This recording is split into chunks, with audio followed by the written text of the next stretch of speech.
This song is called Pananalig Ko, an original composition of Miss Angelica Dorne. Hope you like it all.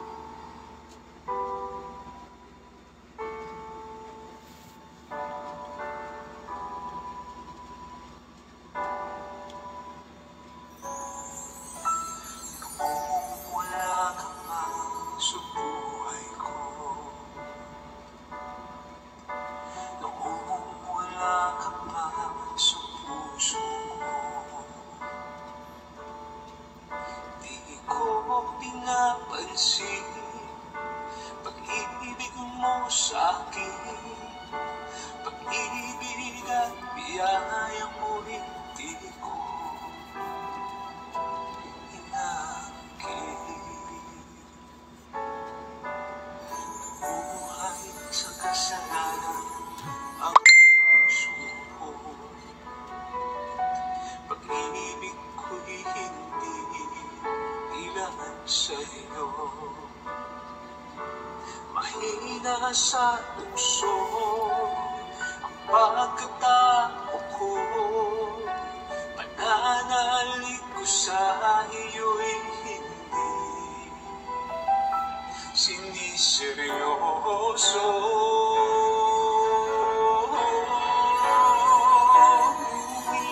Ngayon'y nagbago na ang pagkatao ko, mula nang makilala ka, Jesus. Pananalig ko'y tumibay, buong tiwala ay binigay sa'yo lamang, Jesus. Pananalig ko.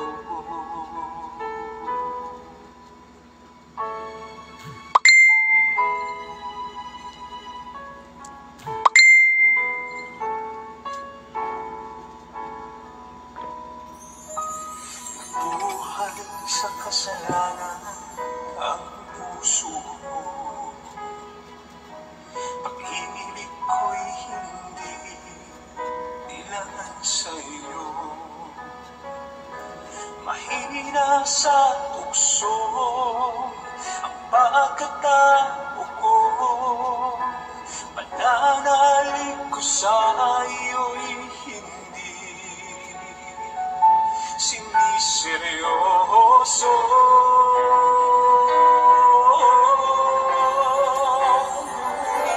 Ngayon'y nagbago na ang pagkatao ko, mula nang makilala ka, Jesus. Pananalig ko'y tumibay, buong tiwala ay binigay sa'yo lamang, Jesus. Pananalig ko.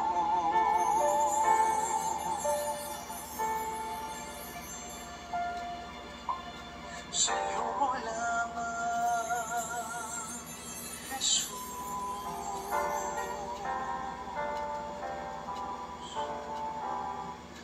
Pananalig ko.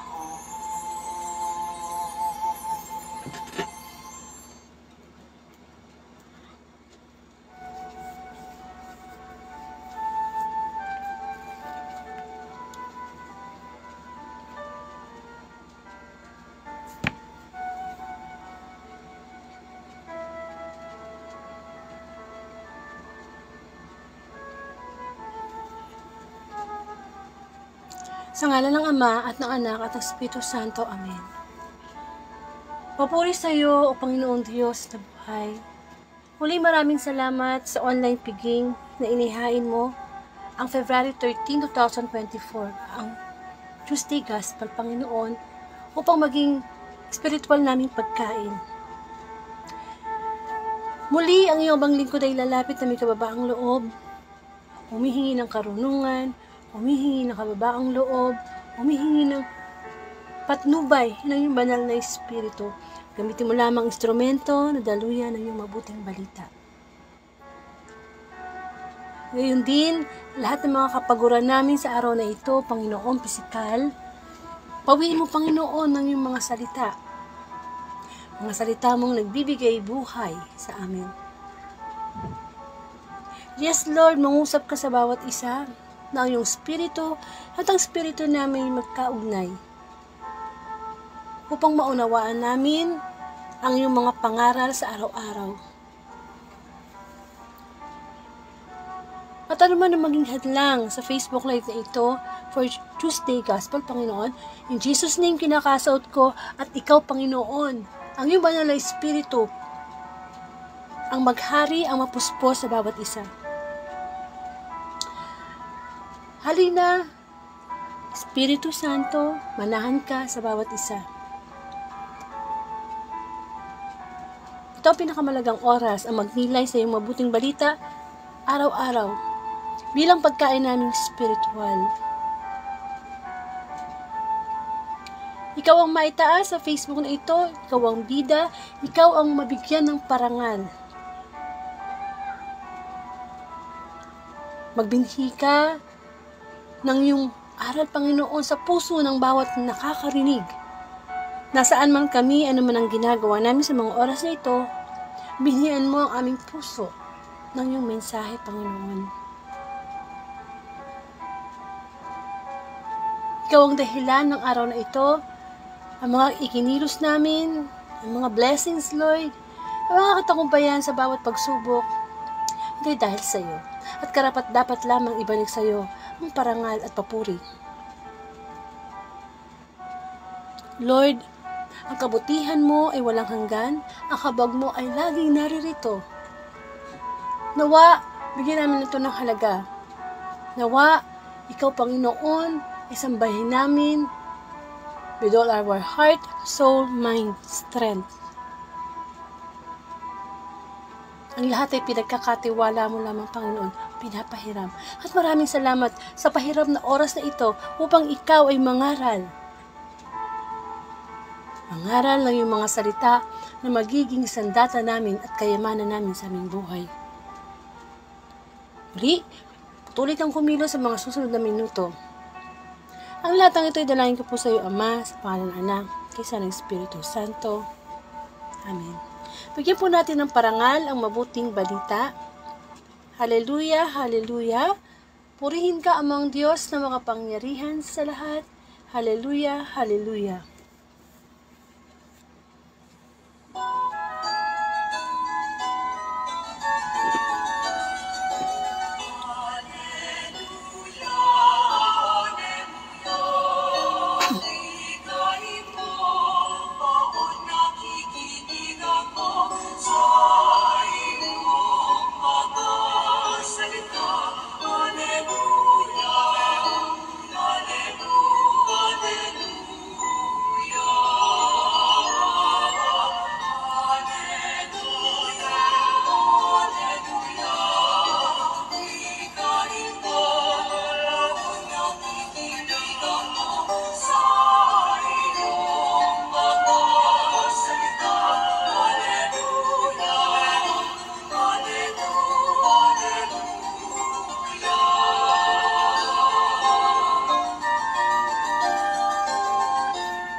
Mabuting balita ayon kay San Marcos, papuri sa iyo, Panginoon.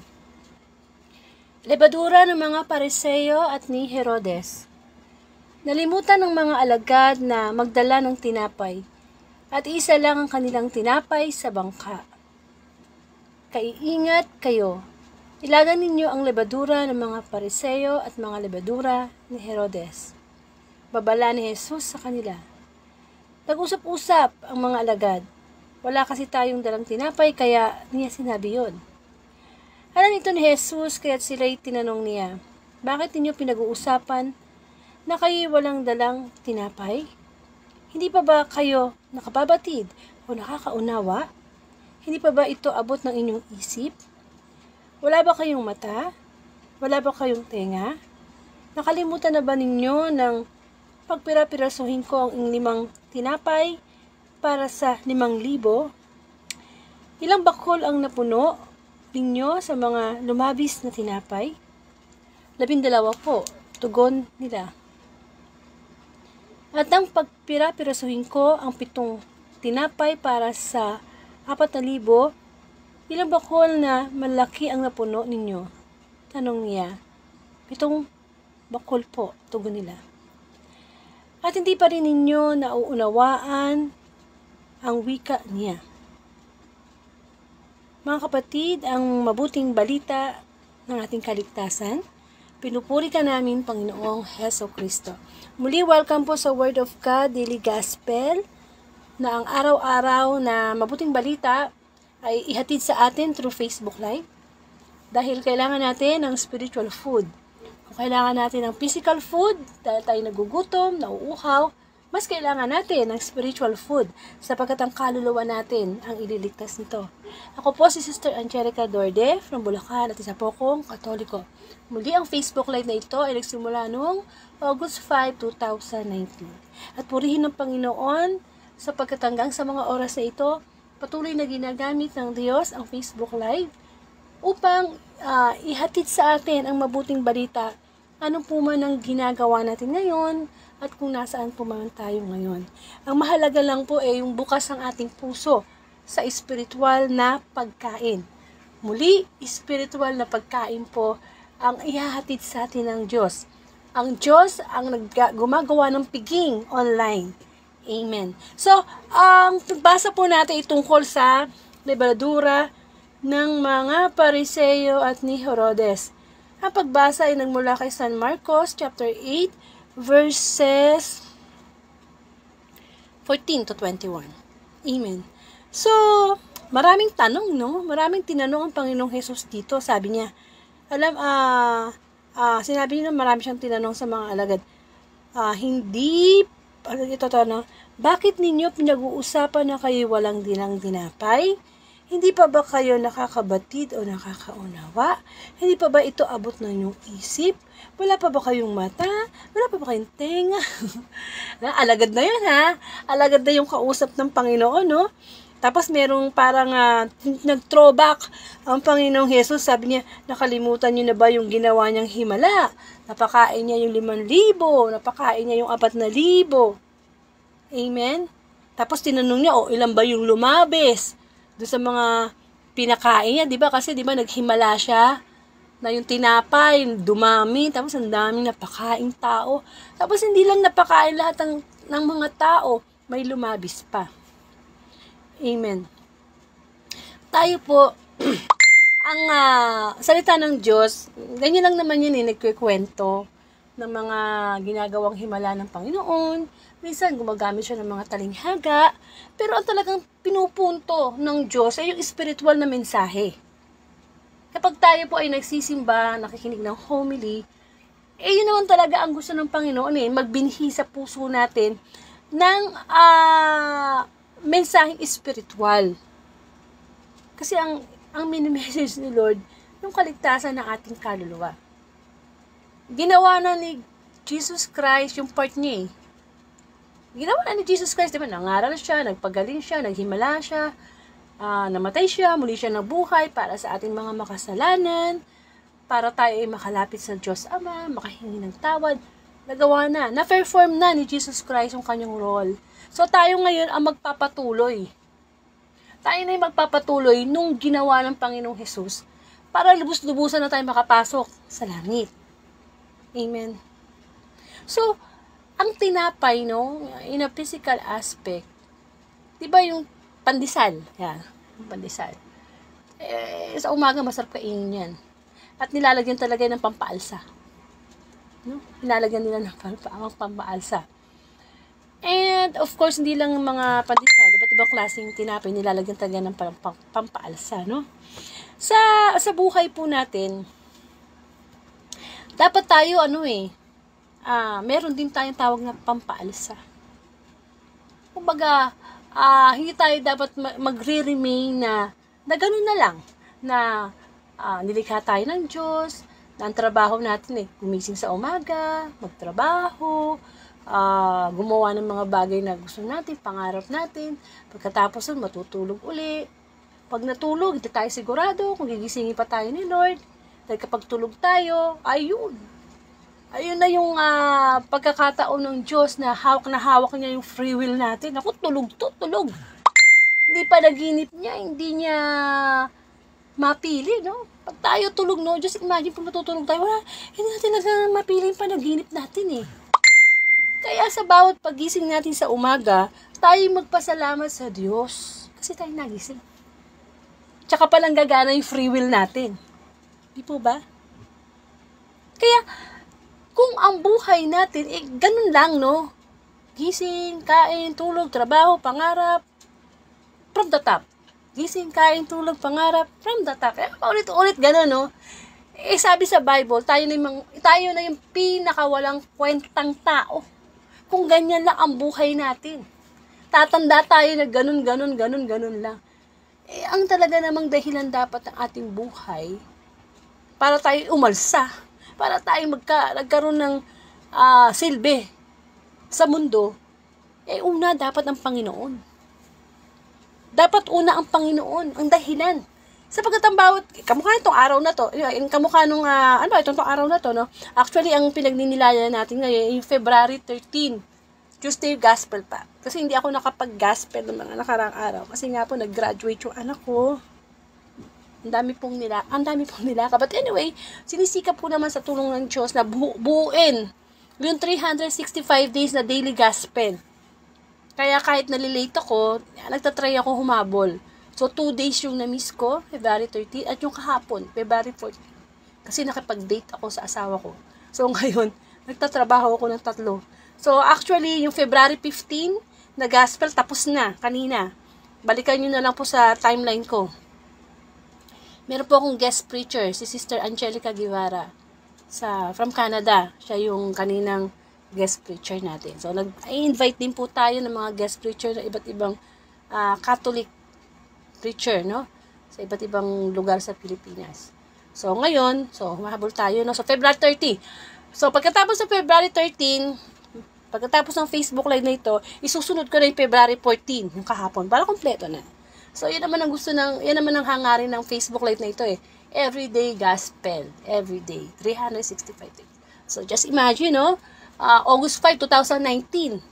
Araw-araw tayong ginagamit ng Diyos para mag-gospel. At napakabuti ng Panginoon sapagkat marami na rin pinagdaanan ng Facebook Live na ito. Pero ito, kahit minamalat ako, kasi uso akong uboy. Uso ang sipon. Nagre-recover pa lang yung boses ko. Hindi talaga ito yung boses ko. But anyway, salamat sa Panginoon. Sabi nga, pag gusto, may paraan. Kung ayaw, sang katerba ang dahilan. Amen. So, yun nga po sinasabi ko, no, na bawat bagay na nakikita natin, may mga characteristics yan. Yung asin, di ba, nabanggit yan sa Bible. Ano mga characteristics ng asin? Pampalasa. Preservative, di ba? Para hindi mabulok yung isda mo, yung karne mo. Diba? Kaya diba sabi nga, maging asin tayo ng sanlibutan. Maging liwanag tayo ng maging sanlibutan. Yung tinapay, no? Binabanggit yan ng Panginoong Hesus. Anong sabi ng Panginoong Hesus? Hindi lang sa tinapay nabubuhay ang tao, kundi sa bawat salitang namumutawi mula sa bibig ng Diyos. At ano ba yung tinapay na binabanggit ng Panginoong Hesus? Yung mga material na bagay, hindi lang yung kinakain natin araw-araw. Yung mga tinapay natin, ano ba yan? Yung mga material na bagay, yung mga bagay na nagiging hadlang sa pagsamba natin sa Diyos. Sabi, hindi tayo nabubuhay para ganun lang, kain, tulog, trabaho, kain. No, hindi talaga. Kasi, meron tayong dapat pinaghahandaan. At yun yung muling pagbabalik ng Panginoon. Anytime, parang magnanakaw, pagbubulaga na lang sa atin. Napaghandaan ba natin yon? Hindi masama na pinaghahandaan natin ang future ng ating anak. Hindi masama yan. Naghahanda tayo para sa kinabukasan natin. Pero lahat ng yun ay may katapusan. Lahat yun may katapusan. What about our soul? Amen. Kailangan alam natin kung ano tayo, bakit tayo nilikha ng Diyos. Nilikha tayo ng Diyos para sa Diyos. Hindi po ba? Kaya kinakailangan na nasasagot natin yung mga katanungan ng Panginoon sa mabuting balita ng February 13. O sagutin natin yung isa, no? Ang sabi ng Panginoon, itinatanong sa atin, hindi pa ba kayo nakakabatid o nakakaunawa? Bakit? Araw-araw tayo nagkakasala. Lahat yung mga kahinaan natin, hindi natin maiwasan. O kung maiwasan man, nababalikan natin. Kaya sabi ng Panginoon, hindi mo pa ba nauunawaan, hindi mo pa ba nababatid? Na yung ginagawa mong kasalanan, magdadala sa'yo sa impyerno? Na yung ginagawa nating kasalanan, hindi tayo ililigtas niyan. Yung bang tipong tinatanong sa atin ng Panginoon na, hindi mo ba alam, hindi mo ba nababatid? Ibig sabihin, narinig natin ang utos ng Diyos na ibigin mo yung kaaway, magpatawad ka, huwag kang mag-inggit. Di po ba? Huwag kang magbisyo. Hindi pa ba natin alam yun? Alam na natin yun. Dapat na nating maunawaan yun, pero patuloy nating ginagawa. Patuloy nating ginagawa. Kaya sabi ng Panginoon, ano pa bang iaalay ko? Ano pa bang ibibigay ko para maipukpok sa ulo natin na ayaw ng Diyos na nagtatanim pa ng galit sa kapwa mo, ayaw ng Diyos na nagiging lapastangan ka sa magulang mo, ayaw ng Panginoon na hindi ka nagsisimba tuwing linggo. Hindi pa ba natin nababatid yun? Actually, alam na natin yun. Alam na natin lahat yun. Pero bakit patuloy natin ginagawa yung ayaw ng Diyos? Kahit minsan nga, kahit hindi ka nakakilala sa Diyos meron tayong tinatawag na consequences. Na alam mo na ito yung mangyayari, pero ginagawa pa rin natin.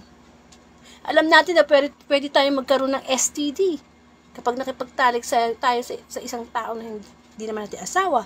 Pero bakit pa rin natin ginagawa? Kaya sabi ng Panginoon, hindi mo pa ba nababati? Hindi mo pa ba nauunawaan ang pwedeng mangyari? Amen? Ano pang sabi ano pang tanong sa mabuting balita? Hindi pa ba ito abot ng iyong isip?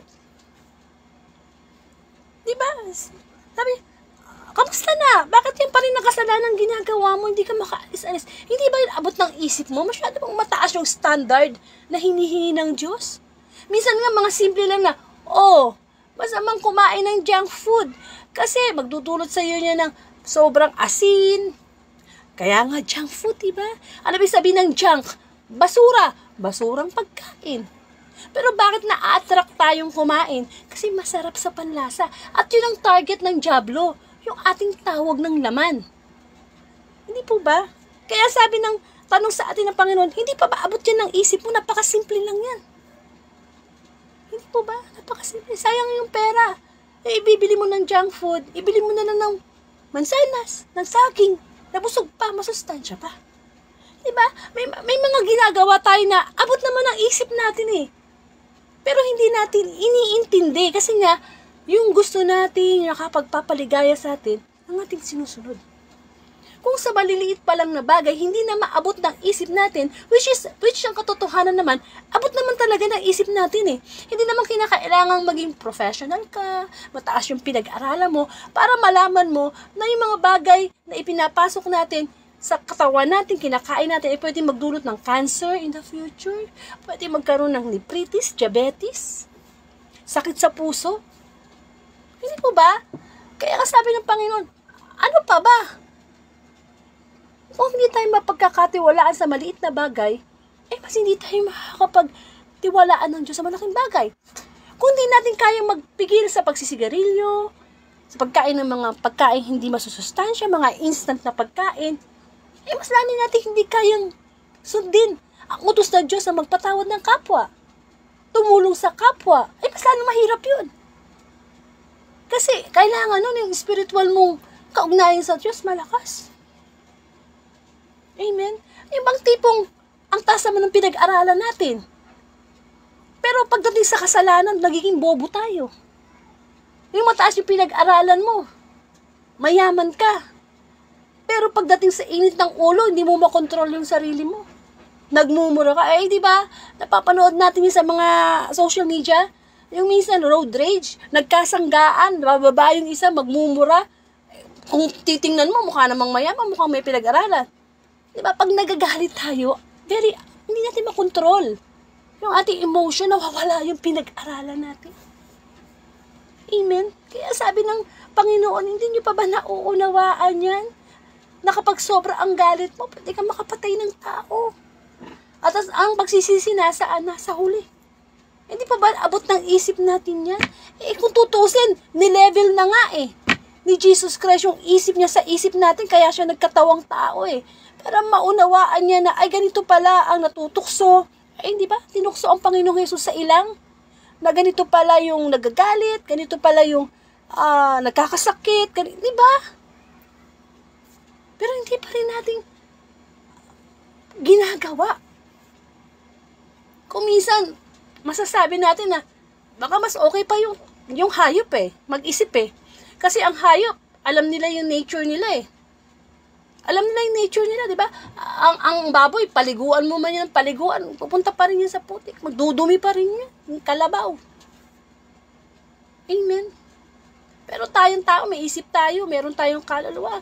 We can think, we can choose. We have our free will. Pero minsan parang nagiging asal hayop tayo, no? Di ba? May mga tao na ang mahal na mahal nila yung kanilang mga hayop. Binibilhan ng mga mamahaling bagay. Pinapakain ng masasarap. Punta ako sa mall, makakita ako aso, naka-diaper, naka-stroll hair, may gatas, may vitamins. Pero pagdating sa pagtulong sa kapwa, kuripot. Pagdating sa kapwa, nang lalait. Pag sinaktan mo yung hayop nila, mumurahin ka. Hindi pa ba yung mga ganun? Minsan, hindi pa natin abot ng isip natin yung salitang pakikipagkapwa-tao, kababaang loob. Ano bang tinanong ng Panginoon dito sa mabuting balita? Wala ba kayong mga mata? Wala ba kayong mga tenga?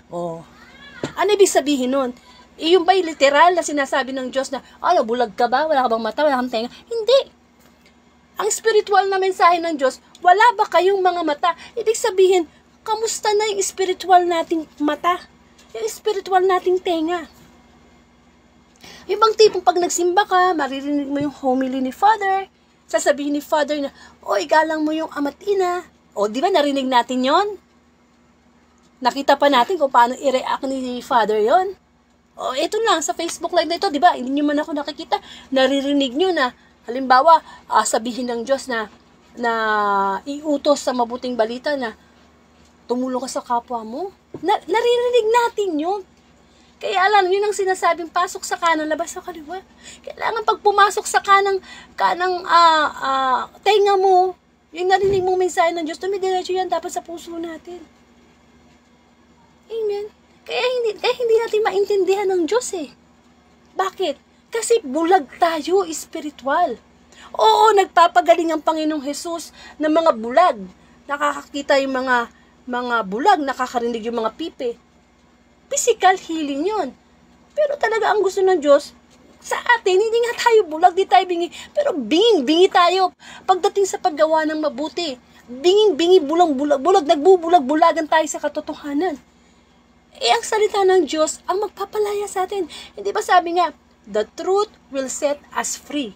Kapag narinig na natin sa salita ng Diyos na magpatawad ka sa iyong kapwa, yun na yun Kapag hindi natin isinabuhay, kasi useless yung nakikinig ka lang, pero hindi mo naman sinasabuhay. Patay ang pananampalatayang walang gawa.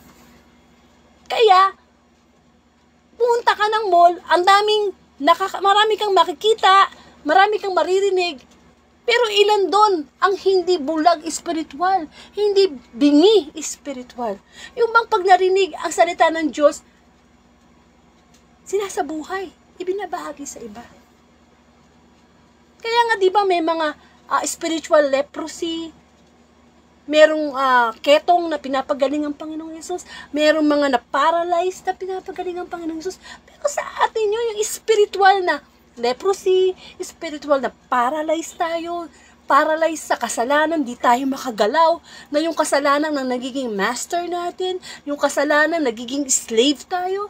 Kung ikaw ay sigarilyo, alak ng alak, di alipin ka. Alipin tayo ng bisyo. Di paralyzed tayo spiritual. Hindi ba? Binablind tayo ng dyablo. Sinasara niya yung spiritual eyes natin para hindi natin makita yung katotohanan. Kaya kung ano man yung kasalanan na meron tayo ngayon, blinded tayo. Bulag. Bulag sa pag-ibig. Bulag sa kayamanan. Bulag sa kapangyarihan. Bingi. Ito na yung advice ng Diyos. ang pinapakinggan yung advice ng Diablo. Amen. Kaya nga, sinasabi ng Panginoon na, kamusta na ba? Ano na ba yung resulta ng kanyang pagkamatay at muling pagkabuhay? Tayo ba'y gumaling spiritual? Kasi, na ngayon very boom na ang social media. Kapag hindi ka nakakarinig ng daily gospel everyday, bubulagin talaga tayo ng social media. Magbukas ka lang ng TV, makikita mo yung babae nagko-commercial ng pampaputi. Di ano epekto sa atin yun? Di bili ng pampaputi. Di ba? Makakita ka ng pagkain, ng commercial ng halo-halo. Kahit wala kang balak kumain ng halo-halo, matutukso ka. Hindi po ba? Mas ina-attract tayo ng social media in a physical aspect. Yung spiritual, wala. Ang sabi ng Diyos, basta tayo Bible everyday. Magnilay tayo ng salita ng Panginoon. Hindi natin magawa yun. Bakit? Binablind tayo ng social media, ng mundo. Gustong-gusto ng Diablo yun. Yung wala tayong interest na sa daily gospel para bumaba yung relasyon natin sa Diyos. Amen. Tapos sabi pa nga din sa gospel, nag-throwback ang Panginoong Jesus. So, hindi nyo ba naaalala yung mga ginawa kong himala? Pagpapakain sa 5,000, sa 4,000. Ano ibig sabihin ng Panginoon? Tino-throwback tayo. O kamusta? Diba dati ganito yung problema mo? Nakaraos ka sa tulong ng Diyos. Tapos, ayan na naman, babalik ka na naman sa dating problema. Dating kasalanan. Alam mo yung kanta ni Gary B, hindi na natuto. Hindi na natuto. Amen. Ang himala naman, ang the best na himala na pwedeng magawa ng Diyos, ma-perform ng Diyos, yung isang tao na masama, nagbalik loob sa Diyos. Yun ang talagang himala. Amen. Kaya ngayon pakikinig sa mabuting balita, ang pinapagaling sa atin dito, yung ating mga karamdamang spiritual.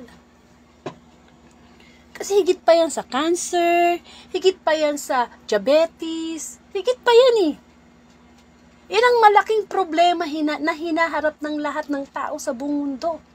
Oo, may diabetes ka, nagme-maintenance ka na sa high blood mo. Pero hindi yun ang totoong sakit. Kasi pag namatay tayo sa mga ganyang sakit, physical na katawan lang natin ang maaagnas. Hindi po ba mabubulok? What about our soul? Naniniwala naman tayo na tayo may kaluluwa. Yun dapat ang mas nini-nourish natin. Kasi alam niyo mga kapatid, kapag okay tayo spiritual, susunod na yung physical. Kapag ikaw ay sumusunod sa utos ng Diyos, sunod na yung physical. Alam, sumusunod ka sa Diyos, tapos gumagawa ka ng kasalanan. Pero kung puro nauuna yung physical, paano kung yung physical mo puro makamundo? Di wala na yung spiritual, damay na. Amen. Kaya dapat, inaano natin yung ating buhay. Pinagmamasdan natin every moment, every second. Ano ako ngayon sa harap ng Panginoon? Itong oras na ito. 7:42 p.m. Ano ako ngayon sa Panginoon? Ano na ba? Nasagot ko na ba yung mga tanong niya dito sa February 13 Gospel? Wala ba kayong mata? Spiritual na mata? Nakikita na ba nating malinaw na ang mali ay mali? Wala ba tayong tenga na alam natin na hindi tayo dapat nagbibingi-bingihan sa salita ng Panginoon? Na tinatanong na, hindi pa rin pa tayo nakakaunawa. Hanggang ngayon, hindi pa rin natin maunawaan ang salita ng Diyos. Mahirap talaga maintindihan. Mahirap talaga sumunod sa utos ng Diyos. Kung una sa lahat, kulang na kulang tayo sa obedience. And humility. Humility. Amen. Kaya,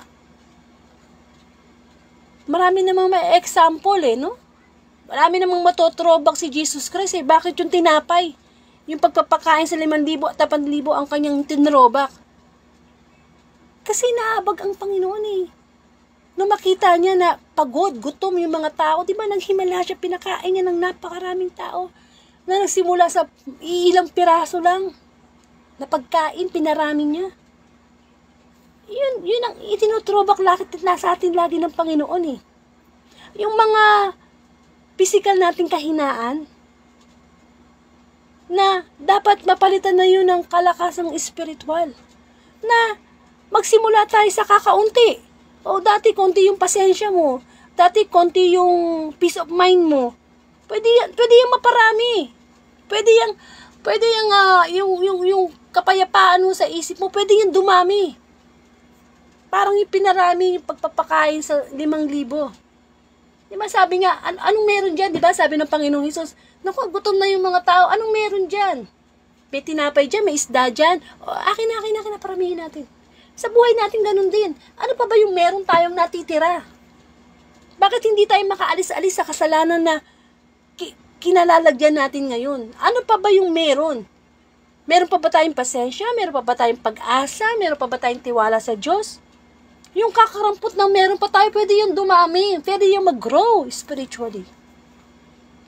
At pwede pa tayong, sa pag-grow natin, pwede pa tayong makaipon, pwede pa natin ma-share sa iba. Oh, ito yung peace of mind na naipon ko, may sumobra pa, pwede ko itong ibigay sa'yo. Pwede ko ibigay ito sa'yo. Amen? Tayo, tinapay, parang tinapay din tayo. Ang tinapay nakakabusog.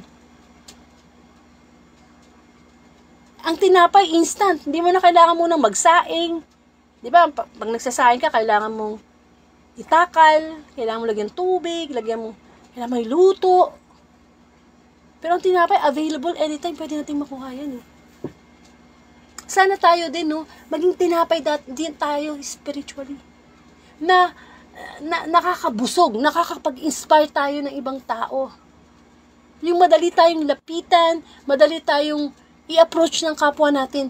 Hindi yung kapag umaasenso tayo sa buhay, meron tayong kayamanan, mataas ang pinag-aralan, para tayong tinapay na mamahalin. Di ba merong ganong tinapay, ang mahal?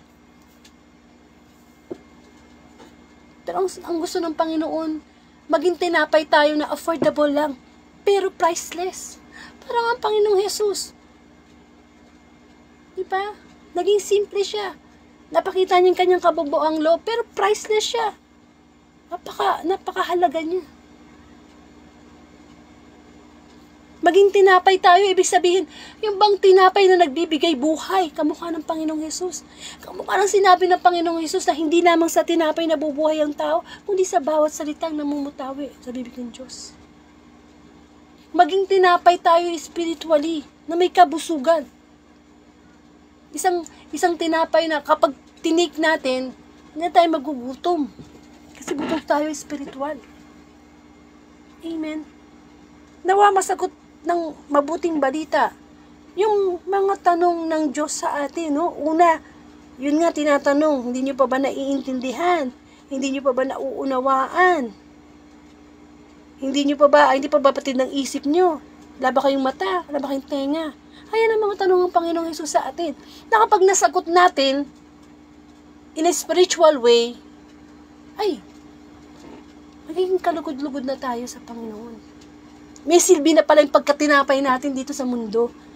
Na hindi lang tayo ang nabubusog spiritually, nakakapagbahagi pa tayo sa iba. Amen. Ang salita ng Diyos. Yan, ang ating tinapay everyday. Na dapat sinusupply, mini-maintain natin sa ating buhay. Amen. Magkaroon po tayo ng closing prayer.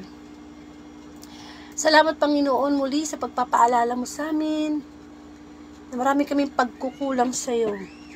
Yes Lord, nakakalimutan namin ang mga simpleng bagay na nagdadala sa amin sa kasalanan, Panginoon. Batid mo ang nilalaman ng aming puso sa oras na ito. Nawa tulungan mo kaming marinig spiritually ang iyong tinig, makita spiritually ng katotohanan sa iyong mga salita.